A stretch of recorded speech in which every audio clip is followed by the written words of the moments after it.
Number one channel के number one show साजिश में आपका स्वागत है। मैं हूं आपके साथ सपना शुक्ला। साजिश में आज बात इजराइल को लगे एक बहुत बड़े झटके की करते हैं। ईरान के एक बड़े हथियार ने इजराइल के युद्ध में एंट्री मार ली है। नेतन्याहू को इस हथियार के बारे में जब से पता चला है, उनकी नहीं पूरे इजरायली सेना की नींद उड़ गई है। अब डर है कि ईरान ने अगर युद्ध में एंट्री कर ली तो इजराइल खुद को कैसे बचाएगा।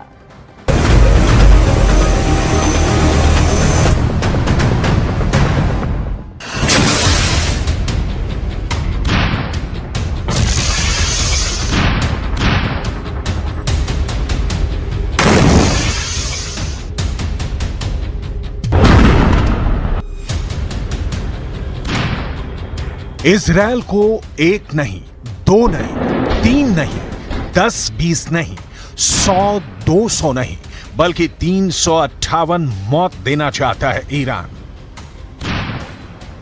इजराइल के सामने इतने दुश्मन खड़े हो गए हैं कि उसे 358 मौत देना चाहते हैं। इजराइल ने गाजा पर जितने बम गिराए हैं उसका बदला 358 मौत से लेना चाहते हैं।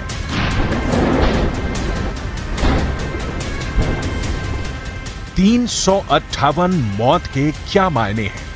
358 मौत का खौफ कितना ज्यादा है, यह इस वक्त इजराइल के चारों तरफ यमराज बनकर मंडरा रहा है।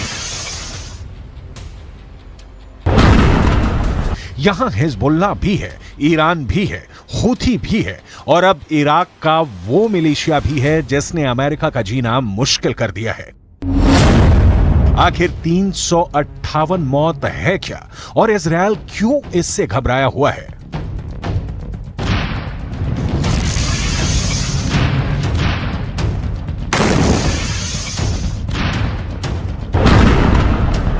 क्योंकि ये एक ऐसा हथियार है जो ईरान से निकलकर अब हिजबुल्लाह के पास पहुंच गया है। हूथी इसे लगातार फायर कर रहा है। 358 मौत की मिस्ट्री अब खुलकर सामने आ गई है। इसी मिसाइल से या कहें ड्रोन से हिजबुल्लाह ने इजराइल के बहुत बड़े सीक्रेट एजेंट को मार गिराया है। हिजबुल्लाह के महासचिव हसन नसरल्लाह ने कहा था कि वो इजराइल के खिलाफ उनका हर विकल्प तैयार है और इसी का हिस्सा है 358 मौत। ये है जमीन से आसमानी टारगेट्स को खत्म करने वाली 358 मिसाइल और ये बांट रही हैं 358 मौत। हिजबुल्लाह ने इसी मंडराने वाली मिसाइल से इजराइल के बहुत ही खास ड्रोन हरमेस को मार गिराया। हरमेस 450 इजराइल का बहुत ही भरोसेमंद ड्रोन है जिससे एंटी टैंक मिसाइल फायर की जाती है।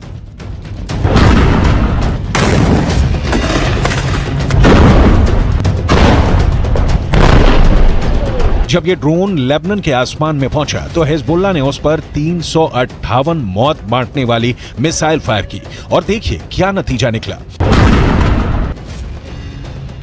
ये ईरान का वो हरफन मौला हथियार है जिसे ड्रोन भी कहा जाता है। ये ईरान की मिसाइल भी है जो ईरान की ड्रोन टेक्नोलॉजी को मौत बरसाने वाली सबसे नई तकनीक साबित कर रही है। ईरान से निकली 358 मौत इजराइल के खुफिया मिशन को धुआं धुआं कर रही है। ये मिसाइल भी है और ड्रोन भी। ये कैसे अपने टारगेट को खत्म करती है, इसकी तकनीक की बहुत बारीक बातें समझ लीजिए। 358 नाम की ये मिसाइल एक ड्रोन की तरह काम करती है जो फायर करने के बाद आसमान में 8 नंबर के आकार की तरह गश्त लगाती रहती है और जैसे ही टारगेट इसकी जद में आता है ये उससे जाकर टकरा जाती है। 358 मिसाइल में आगे की तरफ लगा इंफ्रारेड सेंसर इसे टारगेट की भनक देता है और फिर यह अपने निशाने की तरफ बढ़ जाती है। ये एक ड्रोन से तेज रफ्तार से चलती है जबकि एक मिसाइल के मुकाबले में इसकी स्पीड कम होती है।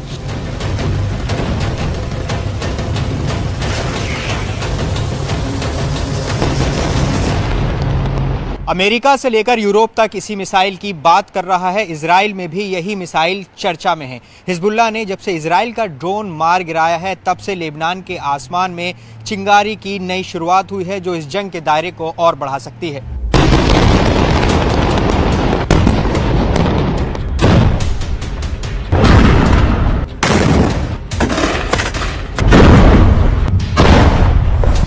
इस बीच ईरान से एक नई तस्वीर वायरल हो रही है। ये है ईरान के सुप्रीम लीडर अली खामनेई की। जो ईरान के गाजा नाम के ड्रोन को देखने पहुंचे।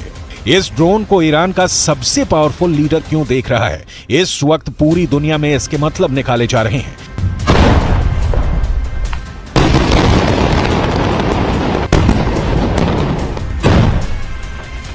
ईरान ने गाजा नाम का जो ड्रोन बनाया है, ये 2000 किलोमीटर के दायरे में ऑपरेट कर सकता है। ये 35 घंटे तक 350 किलोमीटर प्रति घंटे की रफ्तार से उड़ान भर सकता है, 35,000 फीट की ऊंचाई तक उड़ सकता है और सबसे खतरनाक बात, ये 13 मिसाइल लेकर उड़ सकता है।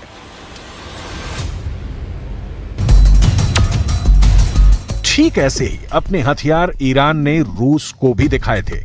जब 19 सितंबर को रूस के रक्षा मंत्री सर्गेई शोइगु ने ईरान का दौरा किया था। यह दौरा बहुत सीक्रेट रखा गया। हालांकि जो तस्वीरें सामने आई उसमें यह साफ हो गया कि सर्गेई शोइगु ईरान की खास मिसाइल देखने तेहरान आए। ईरान ने उनके सामने अपने एक एक हथियार की डिटेल रखी। इसमें ड्रोन भी थे और बैलिस्टिक मिसाइल भी, ठीक वैसे ही हथियार जो रूस को यूक्रेन में लड़ने के लिए चाहिए। ईरान के एरोस्पेस फोर्स के commander brigadier general Amir Ali Hajizadeh साथ थे और वो बता रहे थे कि रूस को क्या लेना चाहिए, किस हथियार से उनकी जरूरत पूरी हो सकती है। तब शोइगु ने 358 नाम के इस मिसाइल में बहुत दिलचस्पी दिखाई और ईरान के अफसरों ने भी बताया कि इस हथियार से वो यूक्रेन के ड्रोन और क्रूज मिसाइल को खत्म कर सकते हैं। Нацелены на реализацию всего комплекса запланированных мероприятий, несмотря на противодействие со стороны Соединенных Штатов Америки и Западных союзников. ऐसा हथियार जिसमें पुतिन को भी दिलचस्पी है, वो बहुत बड़ा कहर बरपा सकता है, इसमें कोई शक नहीं। 358 की रेंज अब ईरान से लेकर यूक्रेन और यूक्रेन से लेकर इजराइल तक हो गई है। ये बात साफ है कि 358 मौत वाकई इजराइल में मौत बांटने के लिए तैयार की गई है। जब से ईरान की मिसाइल का खतरा बढ़ा है, तब से इजराइल की ड्रोन एक्टिविटी कम हो गई है। जाहिर है कि नेतन्याहू अब ये जानते हैं कि अगर हिजबुल्लाह को रोकना है तो सिर्फ ड्रोन से काम नहीं चलेगा, क्योंकि लेबनान के आसमान में 358 वाली मौत मंडरा रही है।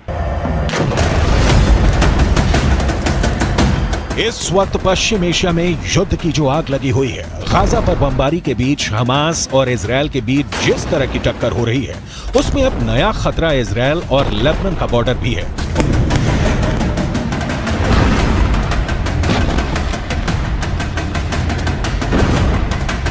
यहां भड़के शोले अब युद्ध की इस आग को 10 गुना भड़का सकते हैं और अब दुनिया में सिर्फ 4 लोग इसे कंट्रोल कर सकते हैं। पहले हैं इजराइल के प्रधानमंत्री बेंजामिन नेतन्याहू, दूसरे हैं ईरान के राष्ट्रपति इब्राहिम रईसी, तीसरे हैं अमेरिका के राष्ट्रपति जो बाइडेन और चौथे हैं यूरोप से लेकर अमेरिका तक सबको हिला देने वाले रूस के राष्ट्रपति व्लादिमीर पुतिन। אנחנו ננצח. אנחנו לא נעצור עד לניצחון. אני עומד בקשר רצוף עם נשיא ארצות הברית ג'ו ביידן. אנחנו מאוד מעריכים את תמיכתו, את התמיכה של הממשל האמריקני, את התמיכה של העם האמריקני. लेकिन इस वक्त सबसे ज्यादा एक्टिव ईरान है।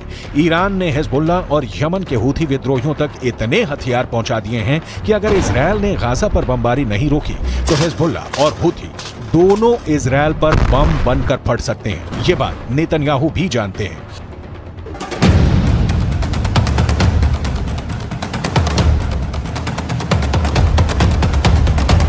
इस वक्त लेबनान और इजराइल के मौत वाले बॉर्डर पर हिजबुल्लाह का पूरा कंट्रोल है।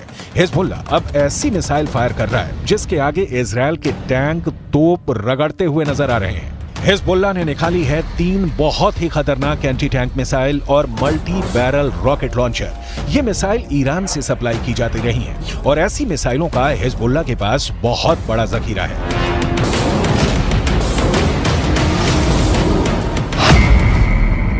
हिजबुल्लाह 3 तरह की एंटी टैंक गाइडेड मिसाइल इस्तेमाल कर रहा है। ये है कॉर्नेट, इसकी रेंज 5 किलोमीटर तक है। ये रूस की मिसाइल है, लेकिन अब ईरान इसका देसी वर्जन देहलाविया तैयार कर चुका है और ऐसी बहुत सी मिसाइल अब हिजबुल्लाह के पास है। दूसरी है BGM-71 टो anti tank guided missile, range है 3.5 किलोमीटर। ये अमेरिका में बनी मिसाइल है, लेकिन अब इसकी नकल ईरान तैयार कर रहा है और उसने हिजबुल्लाह को सप्लाई की है। तीसरी है 85 कॉन्कॉर्ड्स, रेंज 4 किलोमीटर। ये भी रूस ने बनाई है और अब ईरान में ये तोसान नाम से तैयार की जाती है। तीनों मिसाइल बहुत ही घातक हैं और जिस तरह से इन्होंने इजरायल के अड्डे उड़ाए हैं उससे ये बात साबित हो जाती है हिजबुल्लाह का दावा कि उसका हर हमला इजरायल को मुंहतोड़ जवाब है।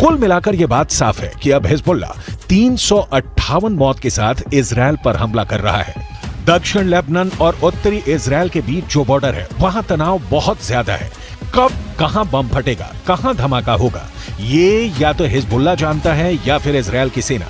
वैसे यहां के लोगों को भी पता है कि बहुत जल्दी युद्ध का एपिसेंटर गाजा से निकलकर लेबनान तक पहुंच सकता है। यहां तैनात संयुक्त राष्ट्र की सेनाएं भी अलर्ट मोड पर हैं।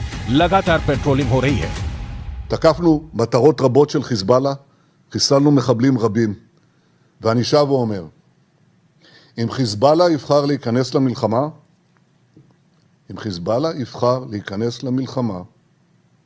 הוא יעשה את טעות חייו.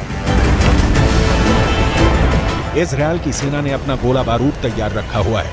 तोपों से जो गोले फायर किए जाएंगे वो पहले से ही रेडी मोड में रखे गए हैं।